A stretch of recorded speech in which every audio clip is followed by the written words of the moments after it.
Hey, how's it going? My name is Matthew, aka EZBOT, and today we're going to take a look at a few classic hard techno recipes that kind of gives you that hard techno flavor right off the bat. This stream was inspired by a lesson that I taught yesterday, so cheers to the person I was working with yesterday that inspired today's session. And let me give you a little example of the kind of sound that I'm talking about when I'm referring to hard techno. Maybe some people just consider it techno. I consider it hard techno because it has a particular sound that you kind of hear across all of hard technos. I don't know. Across all the hard techno tracks, it kind of has this similar timbre to what I'm about to share. So let me show it really quick.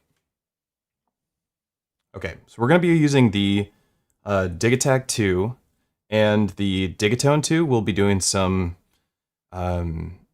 a little bit of action on the side, and we are going to take advantage of it. Really, this whole idea is going to be based between these two devices, but most of the sound design, most of the hard work is going to be done on the DIgitakt II because there's some quintessential recipes for making these particular sounds that are so they really draw that hard techno vibe. They're done using sampling and resampling, mostly resampling. I'm sorry.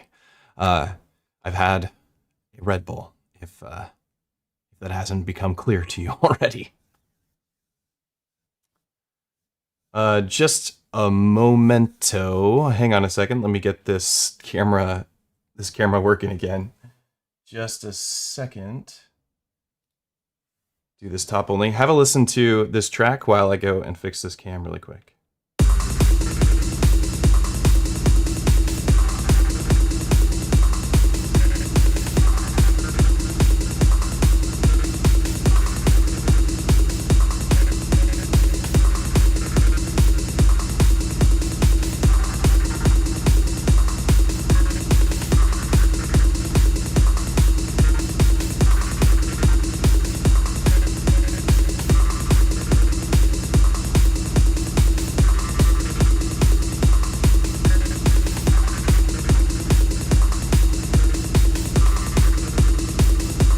Okay, a little bit more of the sound.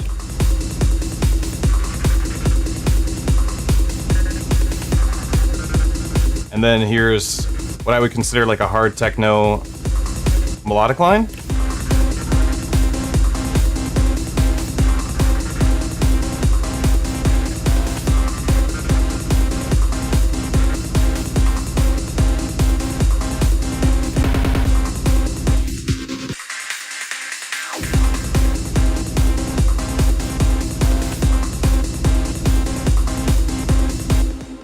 Okay, so this to me sounds like hard techno. Of course, this is an opinion thing. This is, this is my stream, and so this is what I think. And let me kind of talk about this for a second and why I think that this sound works and how you can tell if it doesn't work. One way that I know that when this particular sound does work is that when you remove several elements, it still feels good. Like it still feels big. There's a lot of techno tracks that I've worked on or tried working on to where if I kind of like took a couple sounds away, it felt empty. Like it just felt like the song was all of a sudden just missing the meat and potatoes of the whole existence of the track. And so kind of how I can tell is if we start removing some of these parts, and we're going to build this track essentially, or a track like this track from scratch during the stream. That's the plan today. But let me just talk a little bit about this removing of elements and see if you get that same feeling that I get. Take a kick out. Okay. I took out the core low end of this track, but it still feels pretty good. Start removing more. And even having this little piece of the track playing, this is how good this feels when we bring it all back.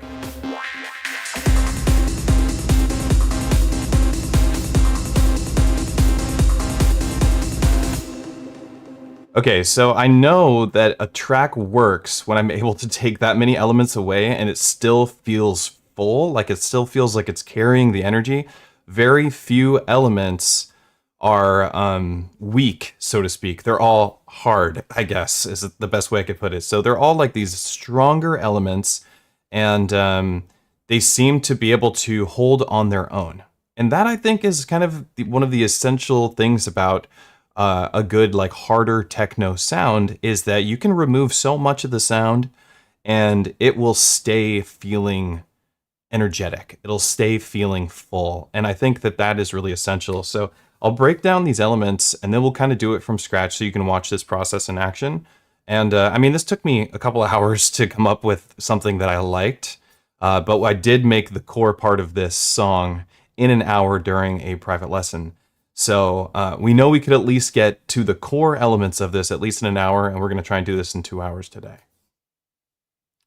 But let me also check in with the chat and mention to everybody that today's stream is sponsored by Modbang. Check out modbang.com for cool hardware, electronic music stuff like MIDI cables and synthesizer stands and patch cables and performance templates, which you can also find on Patreon. But, you know, a little commercial for Modbang because Modbang's awesome. Also a great place to check out live events for your live hardware electronic music community, especially if you're in Portland or Seattle in particular. Okay. So let's talk a little bit about these elements. What I have on this first is a really, really punchy, big kick drum. You can hear there's some delay on it, but that actually came much later in the development of this track. But there is some delay on this kick, and the delay is isolating some of the frequencies so that it's not causing mud. We're actually using the delay on the kick to create that that nice, like, beating rhythm that you get in a hard techno track. That, you know what I'm talking about? I mean, I'm not doing it at the perfect tempo when I was doing it manually, but you can hear that like ticking sound. It's almost like an arpeggiation of the kick drum. It sounds nice. And then on track 2, what we have is this reverb swell. And this is going to be the first part of the recipe that we're going to cook up, is this reverb swell. And to me, these two elements alone are enough to make up the whole essential sound of what is kind of like the hard techno sound. I think once you have these two things, this kick with the reverb swell, with the delay on the kick that's got the isolated part of the delay, you get this essential makeup that, like, changes it from the difference between techno and hard techno. And this is just an opinion. Once again, this is my perspective, but this is what I've noticed. Let me get rid of this sound too, so we can just hear this.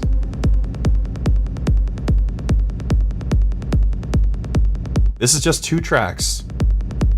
Very full, huge, it's wide. Thanks to the stereo sampling on the Digitakt. You can hear that repeating kick. That's just the delay, but it's not muddy. It's in the middle, like middle highs. And it's giving that feeling. Now, if I start adding more elements, this straight hat is using sidechain on it. And we're going to talk about the sidechain compressor and not using it as a compressor, but using it as just an envelope follower that we remove volumes from. 909 style open hat, a lot of reverb. A perk line that was originally just some snares. We do some live recording. Either rides or crashes on the kick with reverb as well. Getting there, getting bigger. Go over here and we have another kick drum that's kind of like a mid kick. You can barely hear it. Its actual purpose is just to trigger the envelope follower in the Digitone, but it does add a little bit of oomph. Then we have like these like detuned melodies.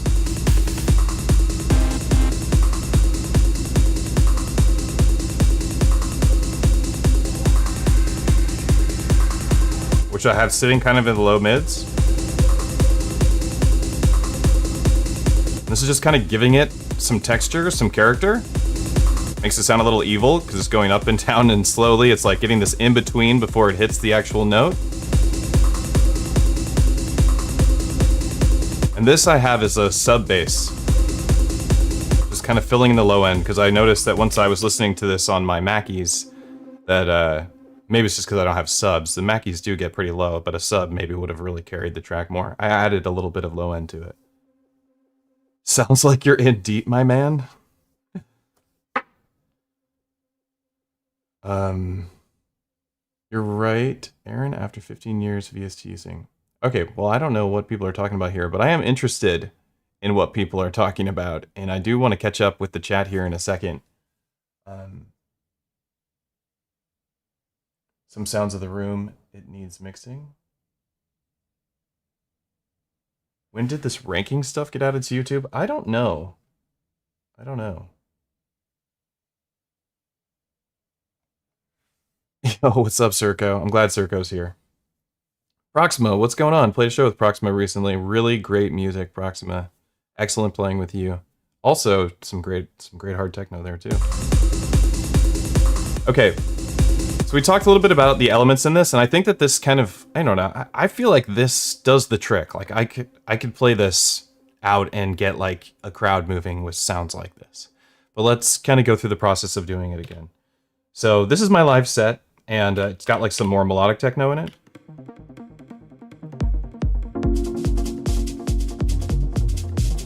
Right? Some chill stuff. And then it's got this in it now. Let's make that. So we'll go to a fresh pattern. Let's go to 13. And what we want to start with is a profoundly donk of a kick. We want some real kick dunk going down. And I happen to have a bunch of sample packs that have great kicks in them. So I'm going to go and let's find one. Let's get to an empty slot. Look at it, we have so many sample slots available to us in the DIgitakt. It's out of control. I think, what is it? Almost 1,000 sample slots. Let's go over here, and I'm going to go to HTDH. I don't know what the sample pack, I forget what it's called, but it has this techno kick section, and they really are good.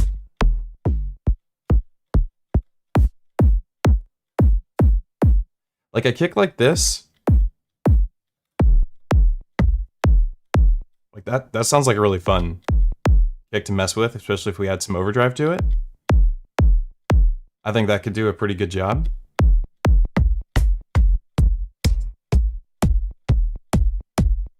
Woo. That's got the low end to it too, and it has a nice transient. Let's try that one out. Okay, so we're gonna take this kick. We're gonna just stick with 1-bar patterns for most of this because it's the easiest to work with at first. My workflow, my preferred workflow is that I start small and I start expanding as I go. Instead of being like, I want to work in 8-bar patterns and then starting with 8-bar patterns, that's not my thing. I will work in 8 bars, and these will be 8-bar patterns eventually, just to have them feel more full, and because I do prefer to work in 8-bar patterns, but I usually start at a singular bar and work a bar and then grow that bar. And that same thing goes when I'm working on another device, like the MA Tracker, for instance. I have that exact same workflow when I'm doing that there, or when I'm working there. All right, so I want the tempo. Let's go 150 for this sucker. We did 146 for the last one. And let's just have a listen to this kick. It's muted, apparently. Let's unmute everything. Hopefully there's no pattern here. Fat. The kick is fat. All right, let's go through this process of making this reverb rumble really quick. So we'll just send it all to the reverb. Oh, it's already got overdrive on it. Maybe it didn't need that much overdrive. Send a bunch of it to the reverb. Okay, we'll just saturate this reverb. And then what we're gonna do is we're actually gonna route the effects. Let's get that out of here. We're gonna route the effects into the compressor. And then we are also going to go to the compressor, choose our sidechain source as track 1, which is already good. It's what we want. We don't need any makeup gain. Compressor at all, completely maxed out. And then find a nice spot. I like 32 and 8. I've found some pretty good results on my attack and release. And then this is going to be how much ducking that it does as your threshold. So right here, we'll get a nice reverb swell.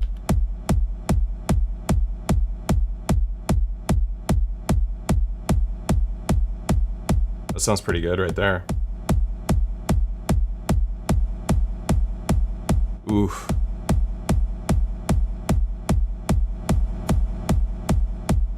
I do like that ratio 3.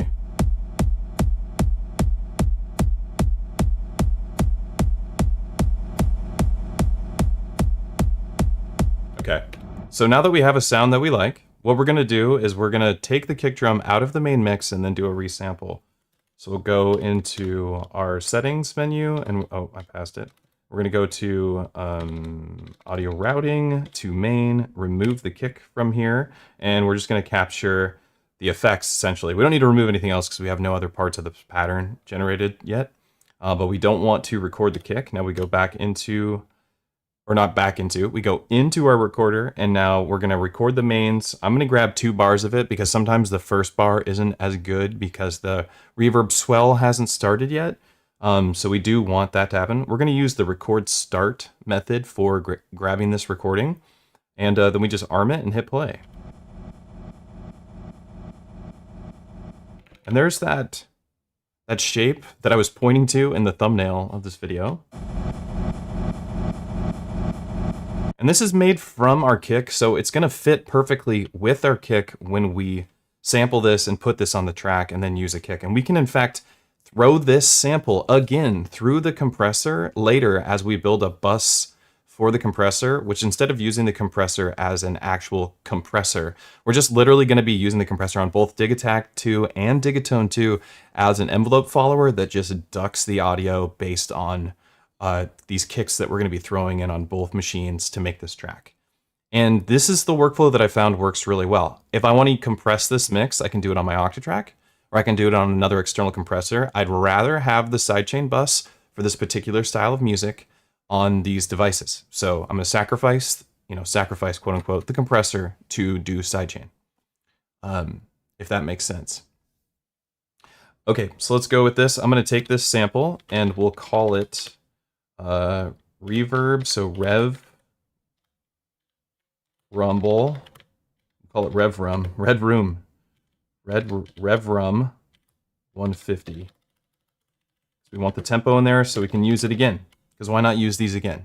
My Digitakt is filling up with rumbles and reverb swells at all different BPMs, which is great, so I can reuse them to make tracks or switch them out. When I'm playing shows or when I'm developing a new track, I can, have this reverb rumble and this reverb rumble, and they'll be at the same BPM, made from different kicks, which could add a nice flavor to a track. So we'll save that. I'm going to assign it to 2. So here's the workflow that I'm still, and I've been talking about this in a couple of streams. This is the workflow that I'm doing for my techno performances exclusively. I can imagine it would work decently with some drum and bass type stuff, but really for techno, because that's the genre that I like to write with my electron stuff a lot. And the workflow is that I make a drum kit on 1 through 8, and I make a second drum kit on 1 through 8, and I do the same idea. I do a melody kit over here, a little bit of drums and mixed in with it, because it's got great percussive sounds you get out of the Digitone II. And I do the same thing here. And the idea is that I don't have them play at the same time, but I can mix and match the 2 different rows together. Some elements, of course, you can stack just to build energy, but for the most part, what you're trying to do is have one play when another isn't playing. So it would look something like that, right? And you'd switch them out. And this is the workflow that we're going to do today. We're not going to have enough time. 2 hours isn't enough time for us to build a double, like a whole double row, because it's basically like writing 2 patterns that live inside one pattern. You can mix and match. Lets you get a lot of distance out of a single pattern. And I think that is really cool, and we want to make as much use of a single pattern as possible so we can spend more time tweaking parameters and less time thinking about when is it time to move to the next pattern and kind of sitting on rails. Because what's fun about performing techno is not being on rails at all and having the ability to kind of just make it up as you go and explore sound in a live setting. Okay, so we have our rumble. I believe it should be on track 2. There it is. I'm going to put it in on track 1, and we'll just see how it sounds. I'm going to have it play for the entire bar that we currently have. And let's make our master set at 128. And we have our kick pattern playing. But let's hear it really quick with just the rumble. All right, so here's that reverb. It's not quite a rumble. It's something else that I've noticed that hard techno really has. It's there's rumble, and then there's the reverb swell kick technique like this. And I feel like the rumble is one thing, and it does a great job, but I think even more quintessential to the sound of hard techno seems to be this sound. This sound really fills up the room. the whole room gets full from this sound, and then we add that kick to it. We gotta route the kick back into the mains. Duh. Right? It sounds huge, but now we can go into our compressor routings, and we can route this into the compressor and then use the kick to duck it again to make sure that it's really clean. There we go. Now we got a really nice, clean mix. Kick is not getting disrupted at all by this sound, and we got that huge background fill. So another thing that you can do, I want to go over here and talk about this really quick. I want to have maybe a little bit of attack on here just so that this sample doesn't create a click or anything, especially if it's being clocked from another source, so you can get clicks and pops and stuff. That's why you want to add a little bit of attack to your samples sometimes when you're clocking. When you're not clocking, you often don't need to do this because the clock is so stable on the device itself. But if it's receiving clock, which this isn't in this case, I'm just talking about it as to be helpful. But I also want to get rid of my decay time because I don't need this sample to play longer than it's playing from the gate that I have in the trig. So I want it to play for 16 steps. I don't need it to keep going and going. When I mute it, I want it to get muted. And that's one thing that you do have to think about is that if I have this sample playing for 16 steps, we could throw it into a slice machine or grid machine, and we could, you know, chunk it up on here so that each step represents a moment of that rumble. And since it is clocked, it would do a good job of keeping that steady. And that way, when I hit the mute button, it would mute it immediately. Right now, it'll mute after it completes its 16-step trig. Does that make sense? Okay. So now when I go and I hit stop, all we have is that reverb. Let's get that reverb out of there. We still have this reverb on the kicks. I forgot about that.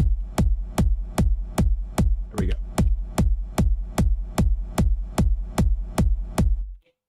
There we go. When I hit stop, all the sounds stop. And that's important. Actually sounds nice. Like this could be a good part of this song. Okay, let's go to this next part. What I want to do is I want to use my delay. I don't want my delay to be a ping pong delay. I don't need it to have like, when you're not set in ping pong mode and you adjust the width, you're actually adjusting the panning.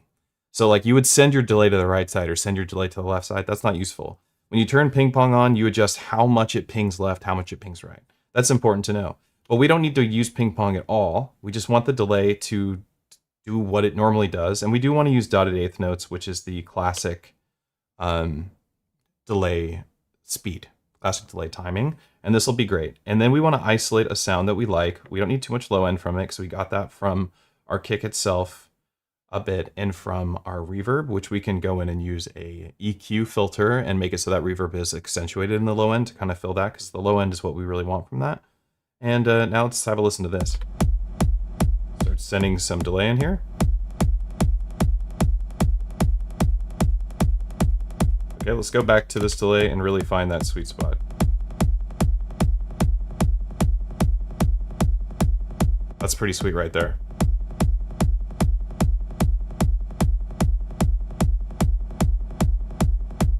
It does sound kind of nice when it goes into the reverb, but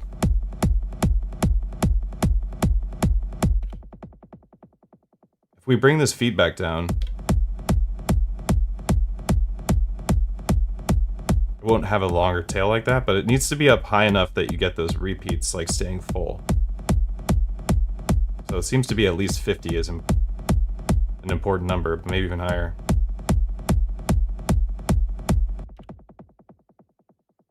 I don't mind that that rings out. Who really cares? Okay. So far, these two techniques that we've shown you, which is you start with a punchy kick, I guess it's three or whatever. Start with a punchy kick, right? Start with a big, huge kick that's got some tone to it. Then we send it into a reverb. We resample just the reverb after it's been ducked through the compressor using the kick drum. We put that on another track.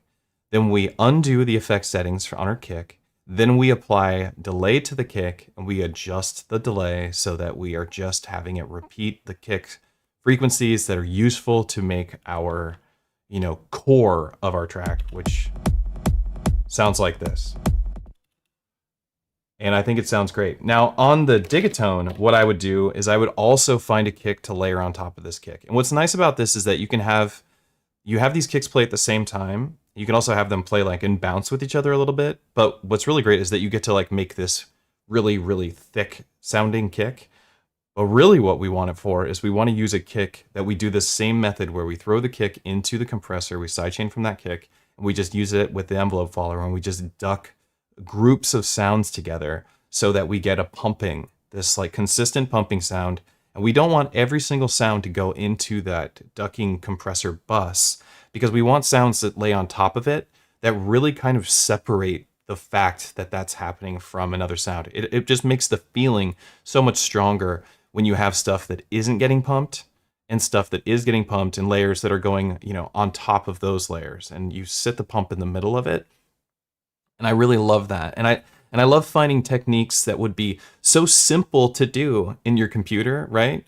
This would be a really easy thing for, I mean, if you know these methods at all, and you go into Ableton or Bitwig or Logic and you understand how to do routing, this is stuff that you can do just as fast as we've done on a DIgitakt II.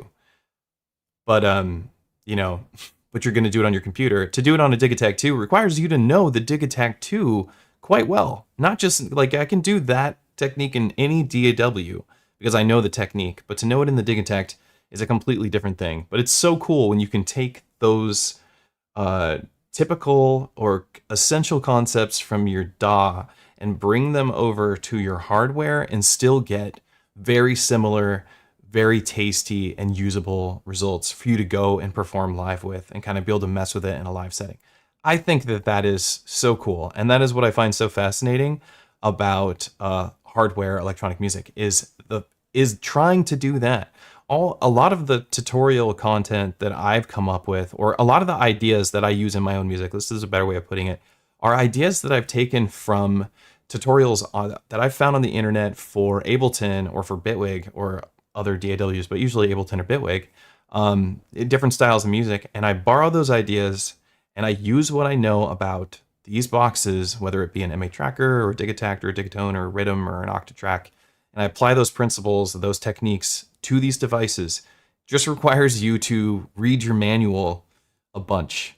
If you read your manual a bunch, then you can do this exact same idea, you know, and practice, and you can do, you know, come up with all these same techniques. Need the juxtaposition. I agree with you, TI80 Mark. Good to see you again here too. It really is helpful to have that. I'll be honest with you though, guys, like EZBOT have blown open the possibilities of what these machines can do, especially the OT kind of gives it a new life with those performance templates. Oh, thank you. Appreciate you saying that. Today is Techno Day, Ruffian. It's Techno Day because I got inspired by a couple of tracks that a student I was working with yesterday who wanted to learn how to make this style of music on the Digitakt II, and I listened to those tracks, and we used these 3 tracks to as a reference track for coming up with the techniques to make this style of music. And it worked. It worked so well that I was like, I'm going to do this again tomorrow with everybody on the live stream, and that's what we're doing today.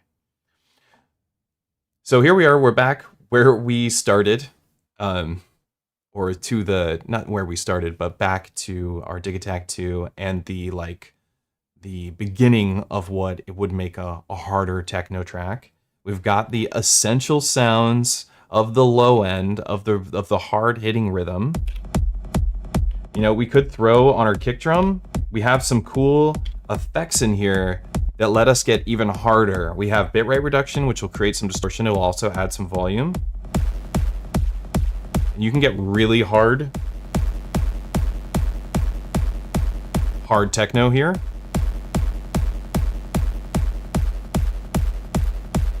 We got sample rate reduction. It doesn't sound as good as the bitrate reduction, but you can find like a tone and use that. Throw reverb on it. Especially if we did it post. This is post filter. Sample rate. Post filter. I do want it post filter. Get the reverb out of here.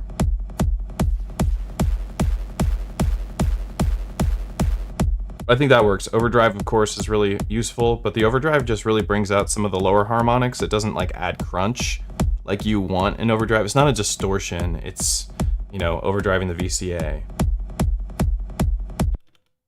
Okay, so what I really want to do now is just like get some hats going that I think sound good with this. And I'm just gonna do some straight hats, but we're gonna send it into our sidechain bus. So I can fill this up, and I also do want to, I don't want them all to be the exact same hat. So or they'll have them be the same hat, but I don't want them all to have the same volume. So I'm gonna kind of go in and just adjust their volumes a bit.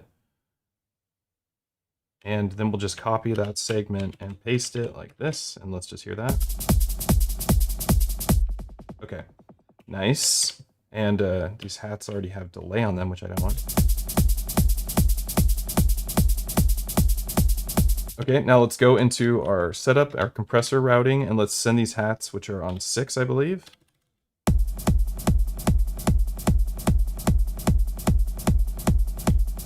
It sounds nice. I do wish that there was like a depth amount that you could send to the compressor from certain tracks. Like I don't want this to go completely in the compressor. We could go back to our compressor and kind of mess with this.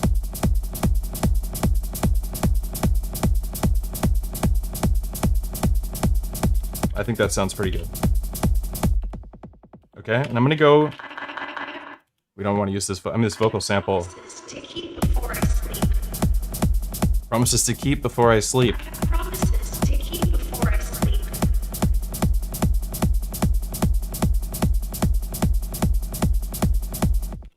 Yes, that's correct, 256. You can just paste it from the first one.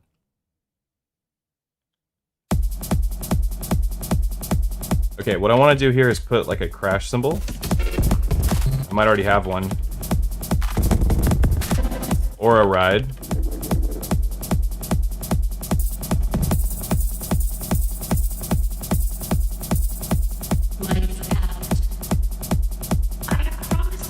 Lights out. That actually sounded pretty good.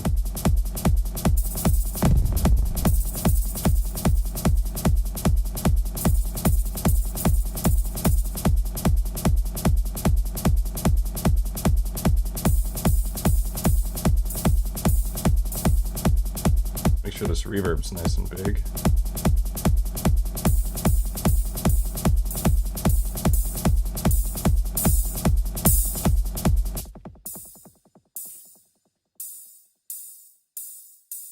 Okay. We want to throw these rides down on the kicks. This is another part of the essential recipe. I hear this all the time.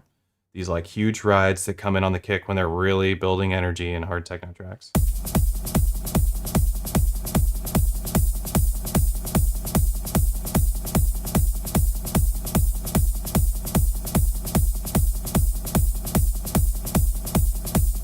Could lower this delay down a little bit. We're gonna bring it up.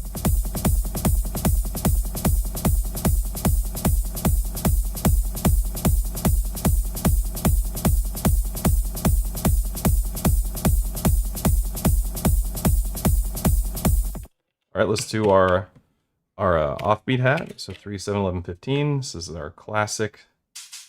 We've already got one in there. How nice is that?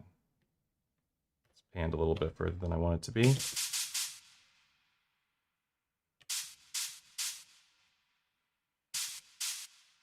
How long does this sample go for? Not long, okay. We do want reverb on it. Even delay would be good on it.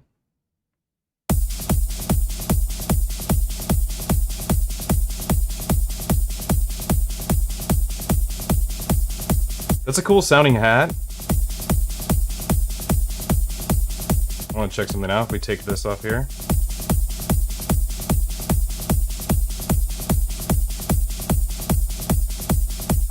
I'm actually gonna switch this one out, this ride out, because I'm not feeling it for this particular kick drum.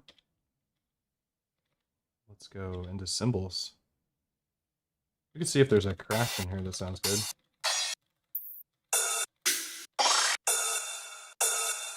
That might sound pretty good.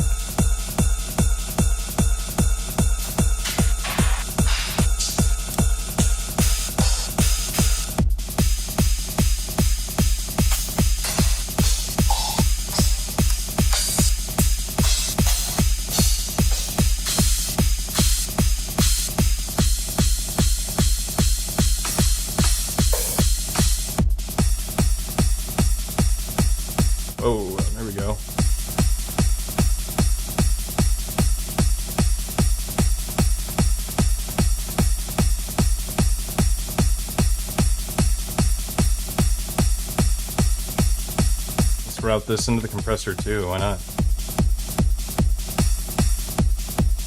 Maybe it's too much.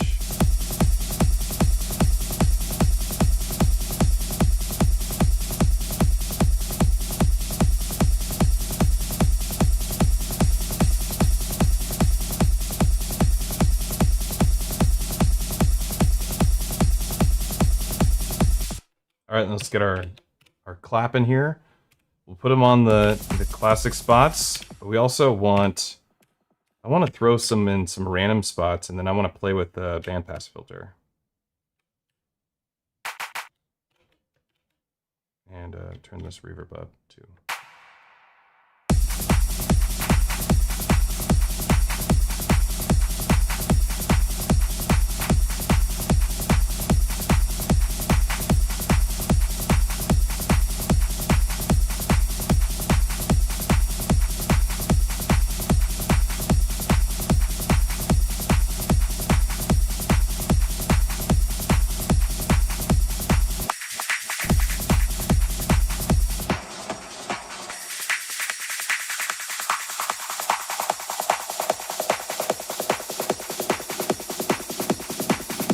Make the last ride 1 of 2?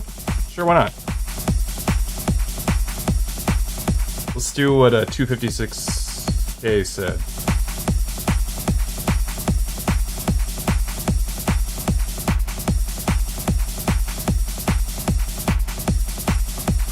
It's got a nice energy to it.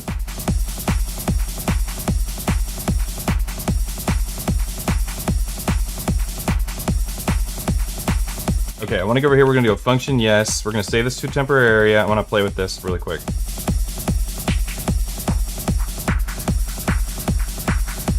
All right, so we're isolating some frequencies with the bandpass, but we're going to record this too.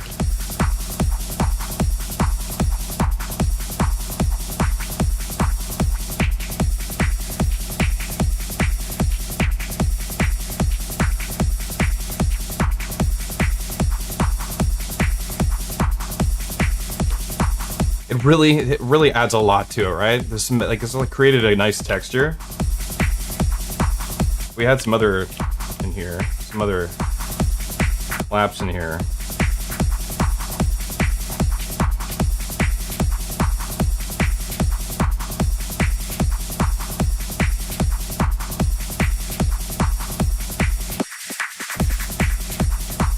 I always love that high pass with delay, with a sync delay.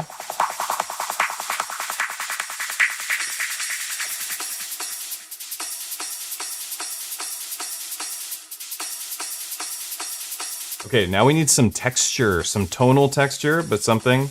Here's how we know this works.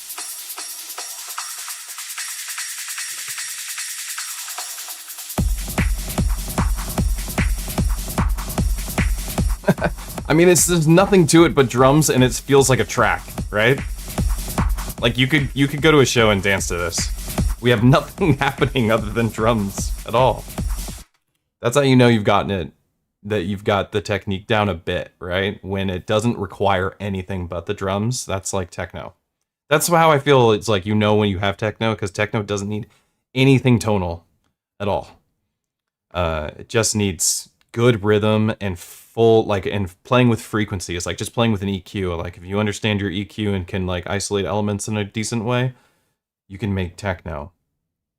Okay, so let's talk about a little bit of tonality now on the Digitone II. What I really want to do is play with. Actually, let's clear this out. What's going on here? It's already a really good sound for what we're doing, but you can't learn anything if we start with something that works first. We need to work into it, right? So I'm gonna clear this out. Just clear these settings all out. Could just, you know, clear the machine, but I'm a glutton for punishment.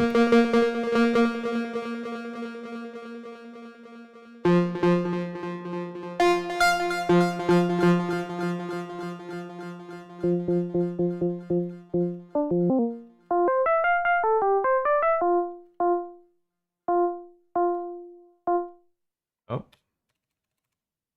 It's been Transposed. Okay, it's in mono legato. That's why it sounds this way.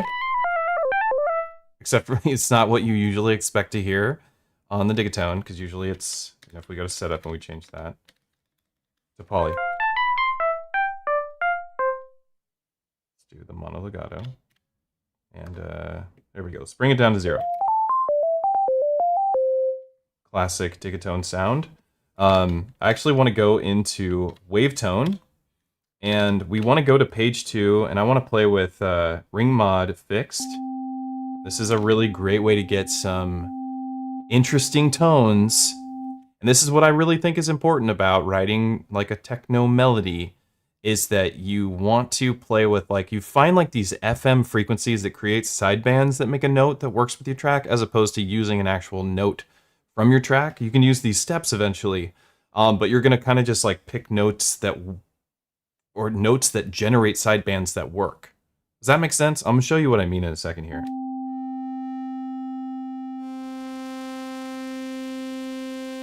So right now I'm just finding something that I think has some nice tonal structure to it, and then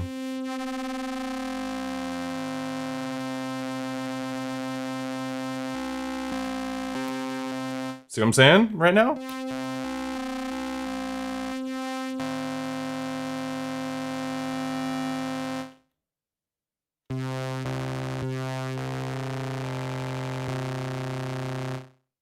Maybe we take it up a notch.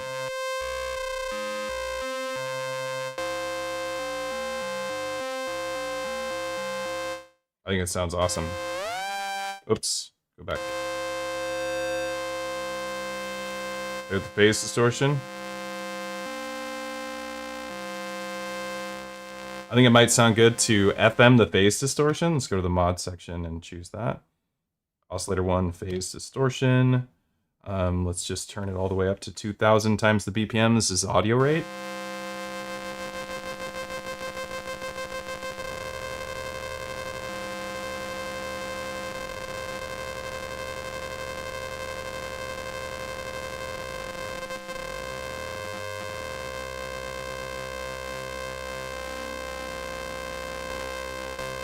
You hear those sidebands?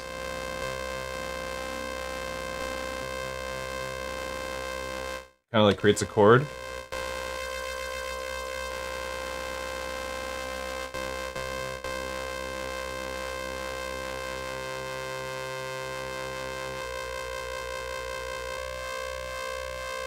So these are some really good sounds right here. All right, let's play with this with our techno track.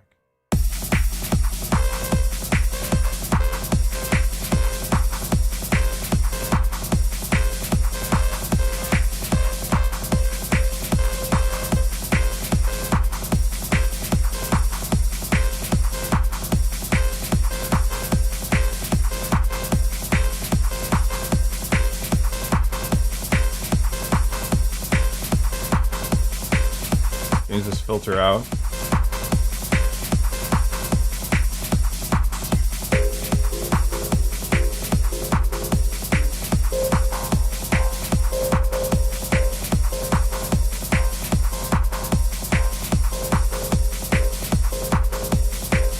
Actually sounds prettier than I'd like it to. How did that turn out so pretty? That's not my intention at all.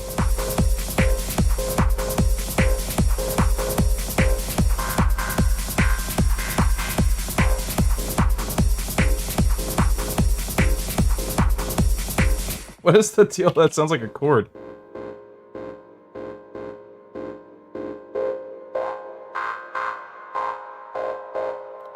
Way too pretty.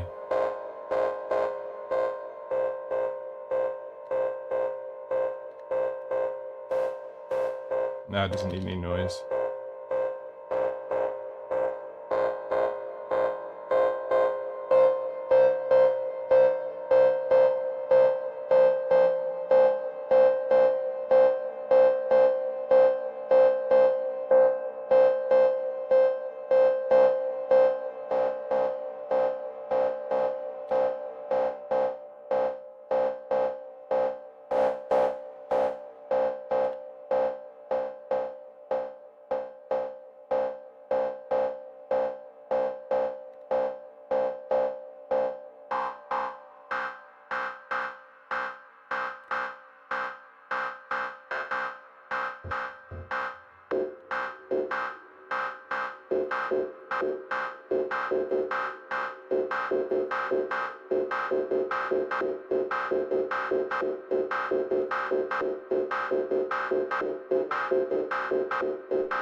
See what I'm saying? Some really simple techniques here. And this is like, we just found something that just sounded nasty. We didn't use FM, even though FM is the best engine in here. And let me talk about the FM engine for a second. I've been working with people a lot lately who've been picking up Digitone IIs, or Digitone IIs, however you like to say it, and are curious about how FM works, and just like, you know, FM's this like heady concept often. I really like to dumb it down. If we dumb down what FM really is and what FM really does in the end, like the end result of FM is that FM is just a really lovely and, in my opinion, simplified complex oscillator. Because what you get from a classic FM engine is complex waveforms. And it's just a really, really fast way to get to complex waveforms. And an analog synthesizer to get to complex wave shapes requires a lot of patching. Or it requires hard sync, soft sync, or whatever, some sort of oscillator sync settings to really jag it up those waveforms, or to use wave folders, stuff like that. Regardless, it requires all these techniques. FM is the engine itself, generates complex wave shapes. That's what FM does. It only takes a second. It takes 2 seconds to make a complex wave shape in FM. It takes way more than 2 seconds to make a complex wave shape in a typical classic analog synthesizer. That's the difference between the two, and that's why you want one versus the other. That being said, an analog synthesizer has a far more robust tonality to it, or frequency spectrum that it gives you access to. Much more full sound. It's that warmth, right? Whereas FM has a different kind of warmth. It has that FM warmth, which is this, you know, soft saturation that you get maybe from a Digitone II, which honestly sounds way warmer than any other FM synth I've ever used. It's the warmest FM synth around. Your typical FM synth is very glassy and shiny sounding. The Digitone II is not a glassy sounding FM synthesizer. It is it sounds like just a digital polysynth. It sounds great. That's not what I'm not saying. That's a bad thing. It sounds awesome, but it doesn't sound like your classic FM synth that you might be used to hearing when you think of DX7, Digitone II. They don't sound alike. Forgive me, but I believe what I'm saying. Mechabellum Advanced Group 1, what's going on? You guys haven't played Mechabellum, that's a great game. Check it out. Mechabellum on Steam. I love the game. I've done some audio work for the game. FM is dumb confirmed. Dumb it down. Yes, thank you, Toby. I'm able to use my, well, I don't even know how to say that, Westlicht Performer as a MIDI to CV converter, and I can sequence my modular with the Digi now. That's dope. Yes, great sequencers. Absolutely great sequencers on Digitone Electron boxes. Come on. That's why you buy them, right? You buy them for those sequencers. All right, let's get back to it. So just to recap, we made this sound. It's a simple sequence. We're just using a single bar. We were talking about this before. We're just working in a single bar. I wanted something that kind of was missing tonality and had some textural feelings to it. It's got a rhythm to it. We could even make it more rhythmic by using like a retrig. Make a triplet or something.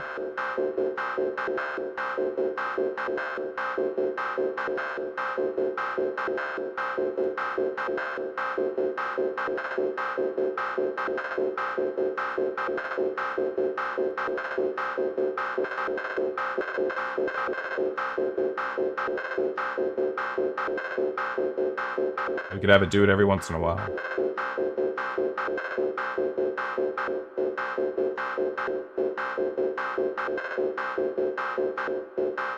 That's kind of nice.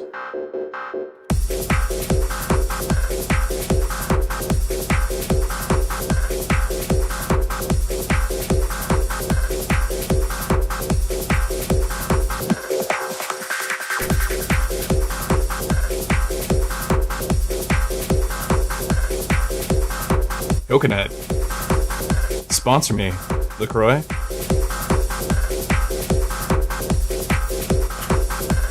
Stop being a little baby.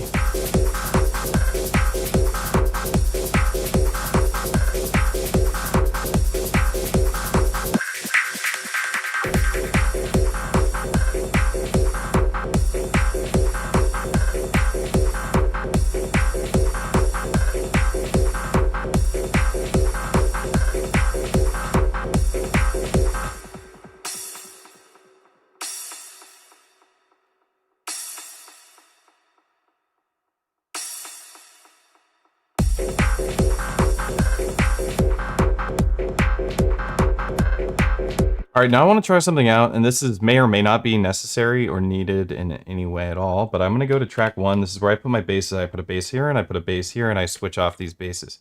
And what I'm going to put in here is, I just want a, just a sine bass. Sine, subby, a subby sine. Subby sine bass.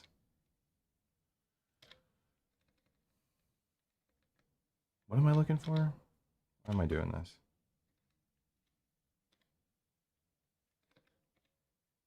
No, I don't want to do any of that. Okay, I'm going to go into my setup, and I want to...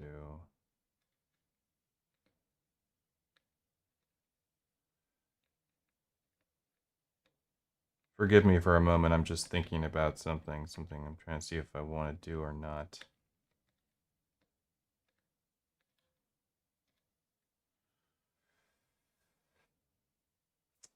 Okay. Oh, do I want to sign sub bass? That sounds so good.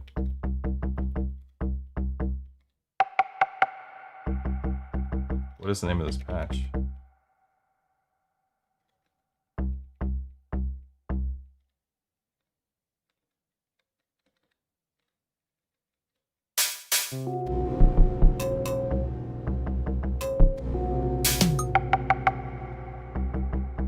Oh, it's just a patch that I made. Maybe I should save it. Maybe I don't want to lose it. Okay, anyway, let's clear this stuff out.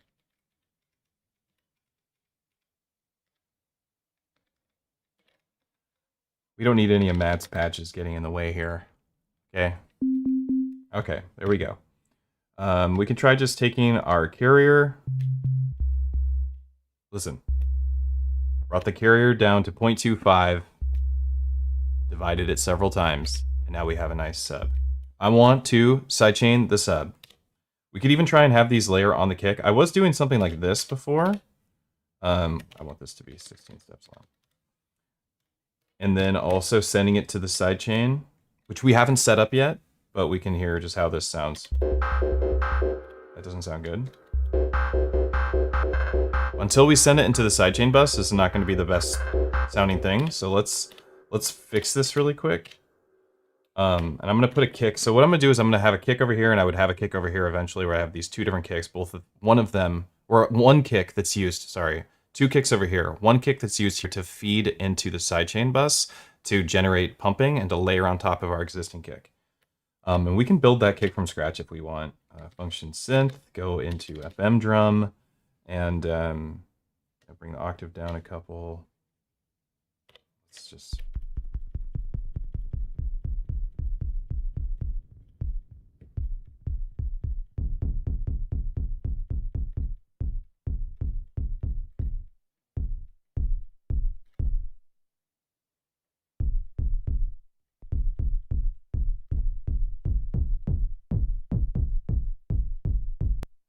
It's a nice little techno kick in its own right.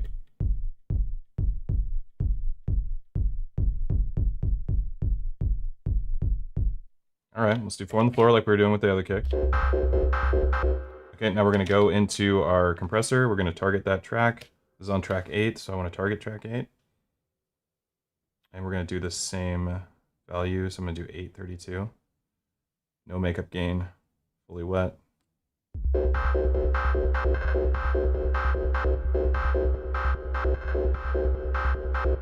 Now let's route some stuff into the compressor. Take everything out first. I want to route in this bass.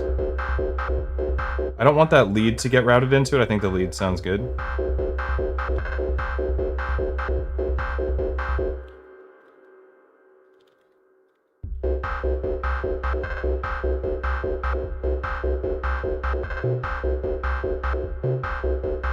See how this sounds when I go octave up, octave down.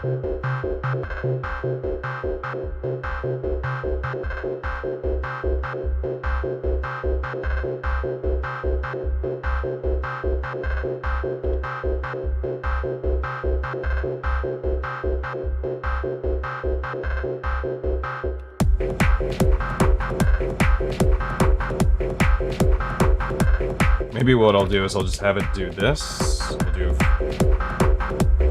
Yeah, there's that subby sound.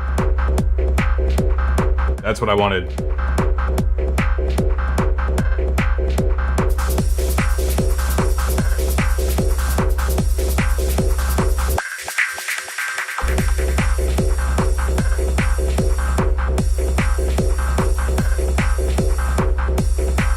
Add fills? Yeah, we'll have to get there a little bit later. I don't know if we're gonna have time for do fills. Right now we just need to get the essential ingredients down. Nice sub bass, getting ducked by a kick. You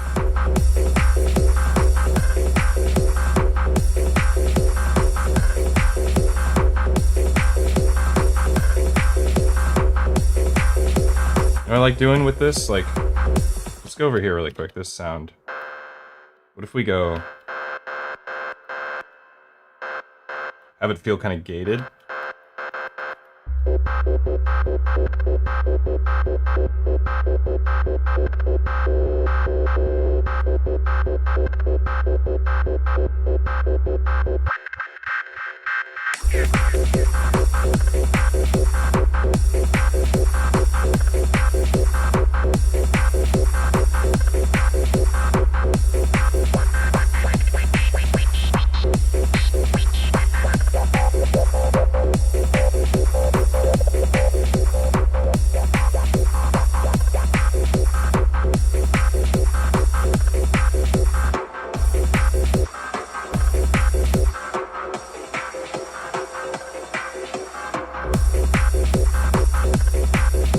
Save this. This is definitely usable material. I can use this again later and play a show. I don't want to switch out this ride.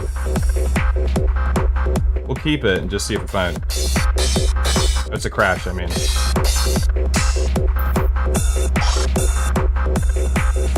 Ooh. I like that.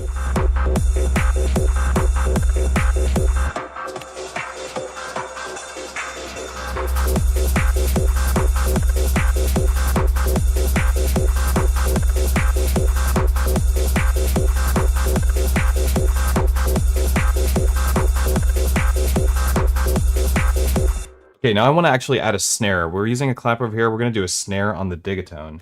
So I'm going to keep my drums on this side. Kick. We'll put a snare over here. Let's clear these sounds out. We'll go to... We'll just use a snare patch. Because we're smart.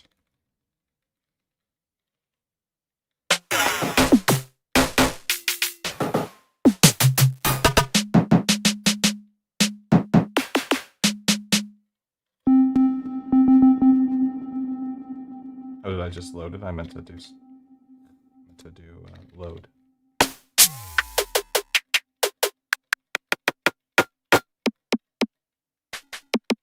Actually, kind of like this rim shot. That will work for us.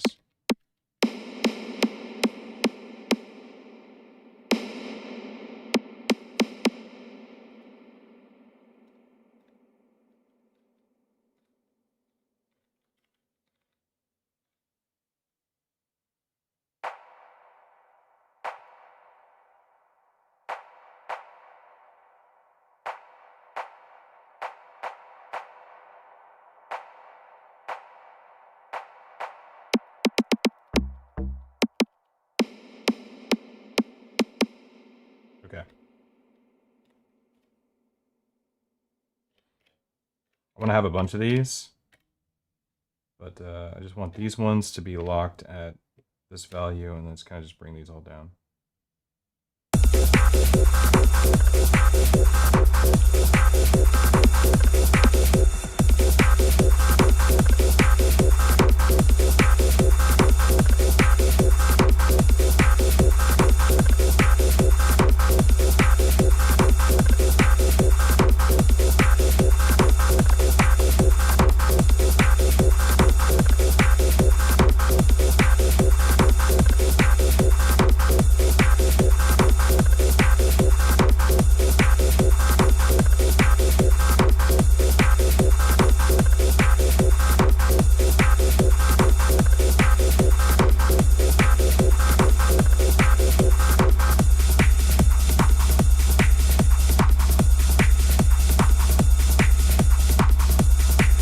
We'll revisit this, but I like what's happening so far. I like that it's adding a little bit more, some sounds, more percussive sounds, more mid-high range. But I want to get something that feels a little more tonal. I really like Swarmer for this kind of stuff. Really detune it.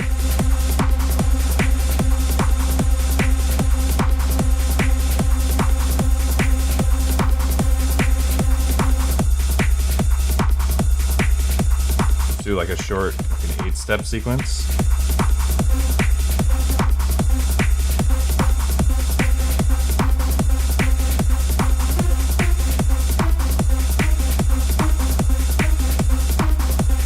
Ornamento.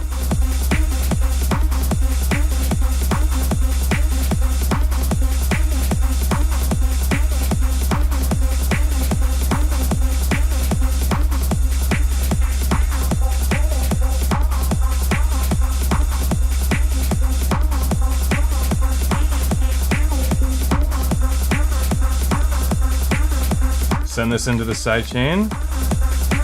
What track is it? Was it 2? 3.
There we go.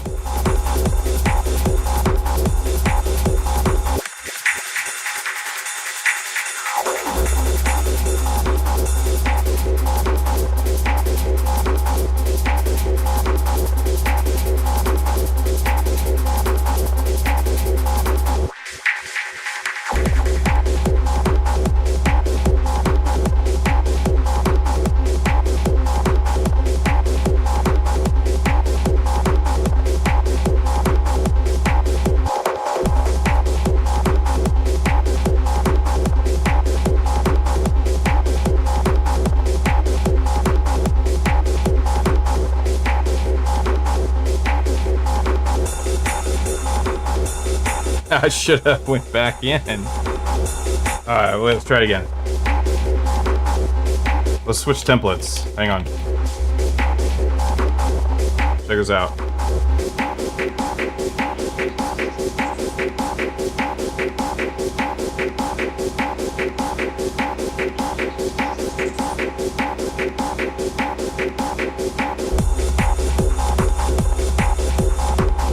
Ah! Silly cam.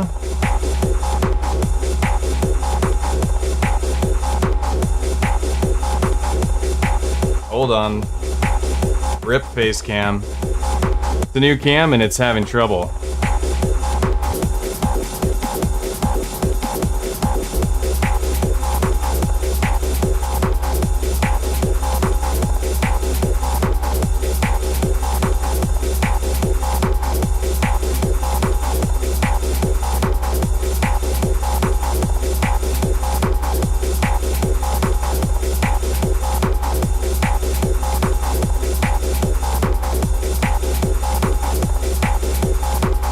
I think it's overheating. Shit. We'll switch cams out tonight. We won't let this happen again.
So this is where this is what I was talking about earlier in the stream, where I was saying you could have all the elements removed, or not all the elements, but you can have a significant amount of the elements removed and still have a feeling of fullness.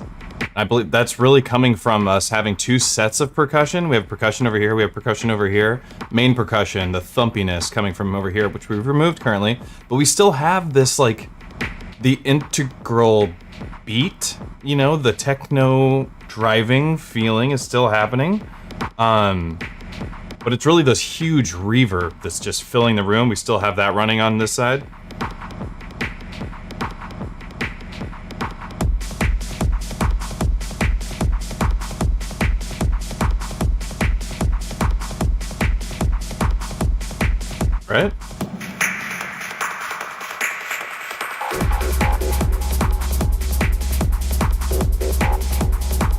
do think something like maybe not so consistent, so like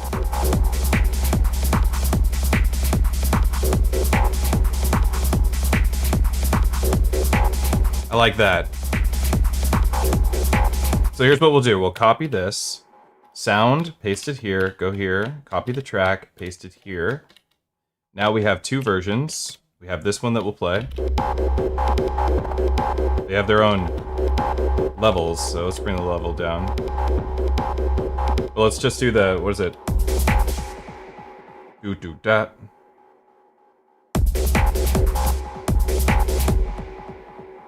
Okay, we're gonna go like this. And make this 8 bars long. And remove it on the second page. Or maybe we want it to be removed on the first page. Let's just copy this and we'll test that theory out. Let's try removing it here first.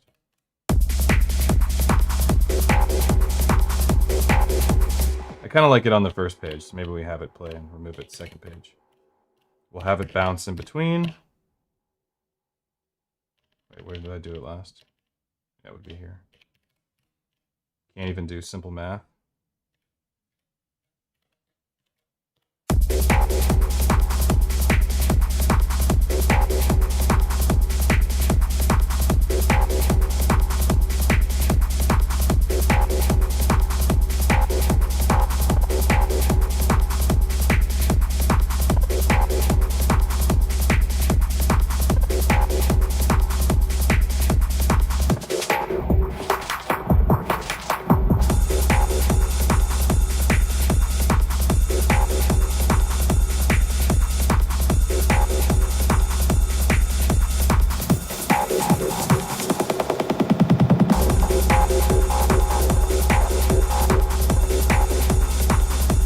Let's get back to our whiny bees, the bees in the background buzzing.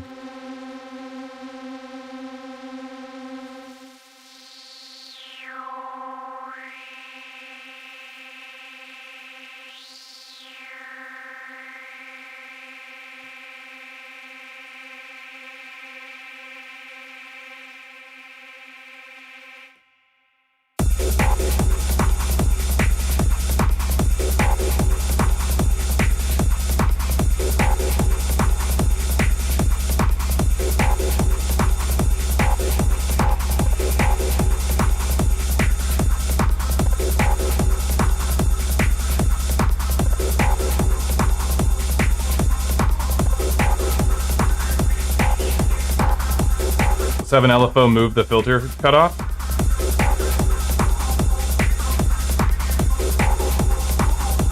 Triangle. Actually like the rhythm already for it.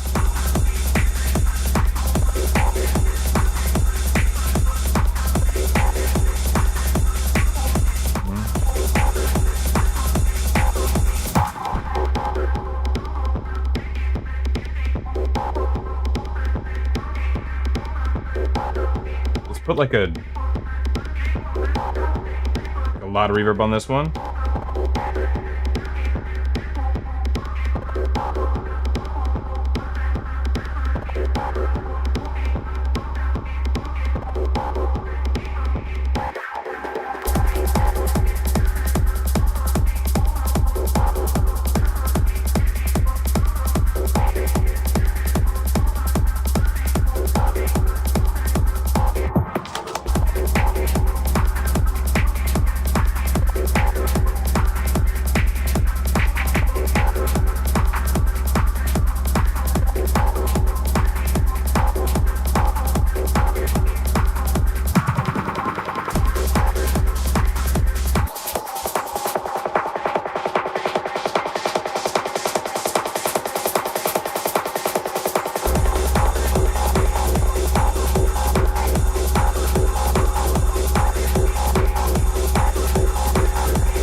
Don't need low end on this.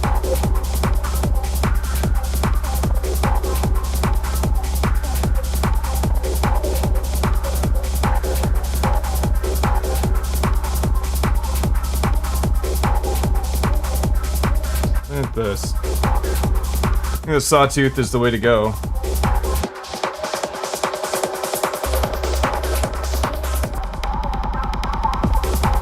Let's see how a build-up feels on here.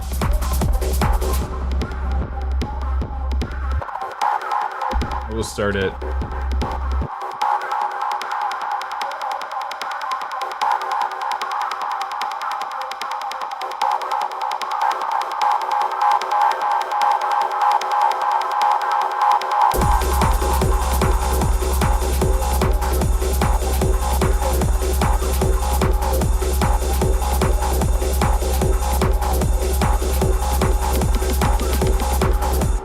This isn't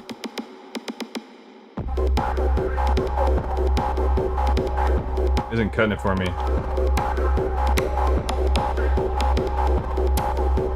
Whoa, whoa, whoa, whoa, I didn't realize that's what was going on.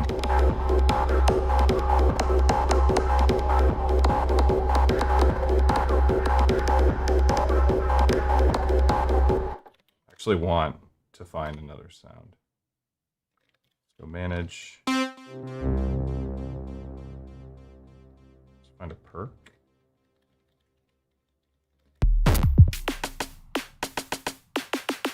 That's better. Yeah, load to, well, copy to bank. Add to preset pool. That's what I really want. Okay, then let's lock this in that preset pool. Copy. That's better.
Okay.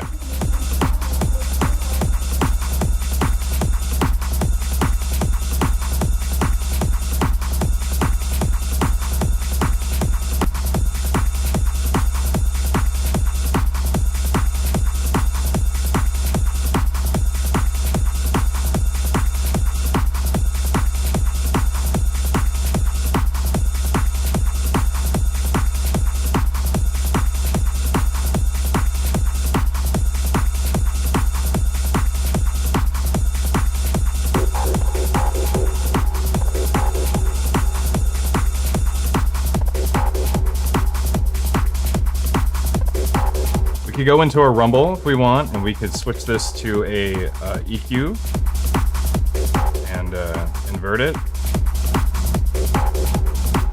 Let's have a listen to just it.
Definitely want to do that.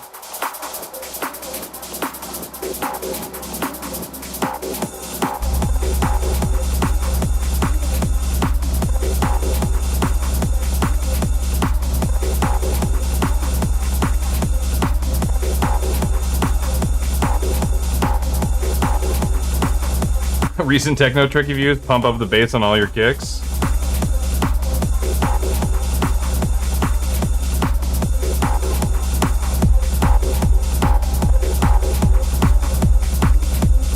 Whoa.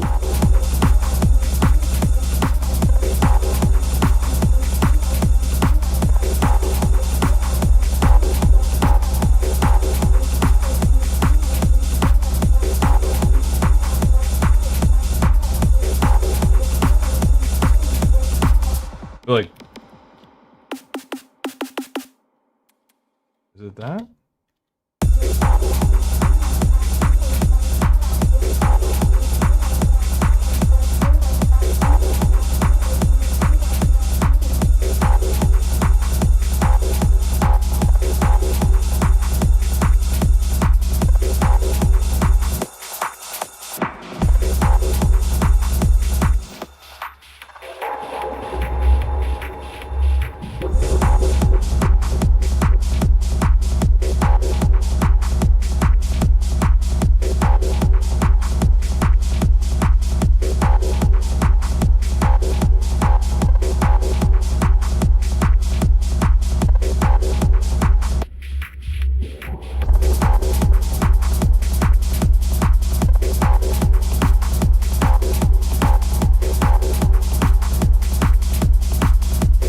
I think these perks that I chose, these snares, they're too strong.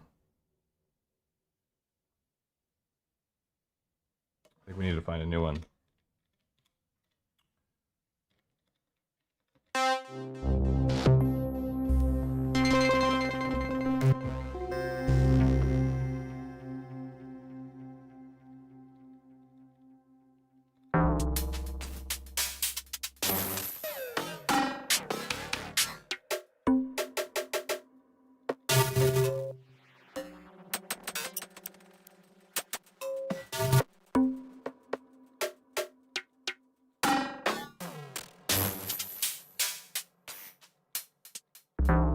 What is with these perks? What the hell?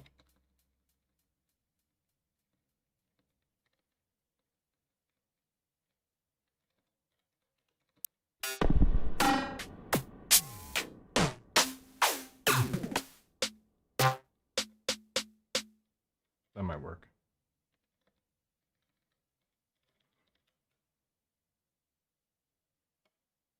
Copy, paste. What? Doesn't sound anything like that.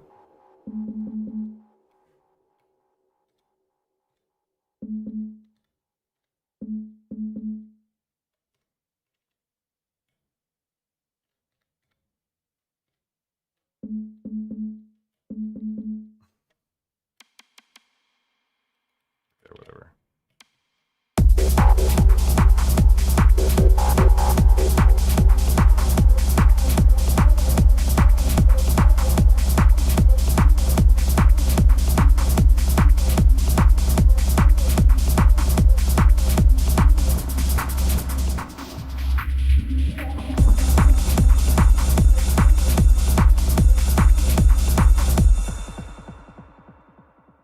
Boom.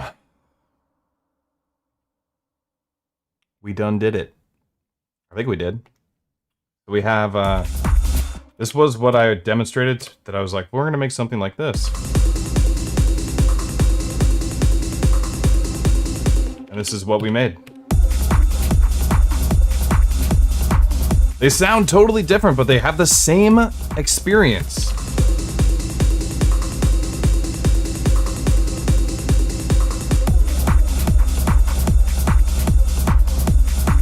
Right?